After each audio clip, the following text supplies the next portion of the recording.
استاذ محمد، شلون شفت التعامل ويا الفنان القدير استاذ سنان العزاوي؟ تحياتنا له اكيد. شلون كانت هاي التجربه؟ طبعا تحياتي للاستاذ سنان. بالبدايه هو يعني كنت نقول شلون انه راح اتعامل وياه وانه صعب التعامل وياه؟ لا اها. بالعكس، غير كلش عن الصوره اللي انت مهم. تشوفها، انه عن الطابع او الانطباع الاول اللي انت تشوفه نعم. عنه. شوي من اول لقاء شويه حوار صار بيناتنا، لا يعني ذوب كل ال الاحساس اللي انا كنت احسه، وانه شو راح شنو اتعامل الاحساس اللي وياه. كان بداخلك؟ صعب اتعامل ممكن وياه؟ انه ممكن يكون جاف اها. شويه وياي، او منعزل او شيء. لا بالعكس، مهم.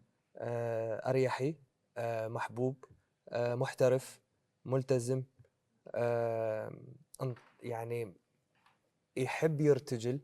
وهذا اللي ساعدني هوايه، وهذا الشيء اللي انا احبه اها. من انا اشوف ممثل قدامي يرتجل اني افرح، فيفتح لي مساحه اكبر مهم. بالمشهد. فحبيت هذا الشيء، وطبعا اوجه له تحيه من خلال شاشتكم. تحياتنا اكيد. كان ينصحك بالعمل؟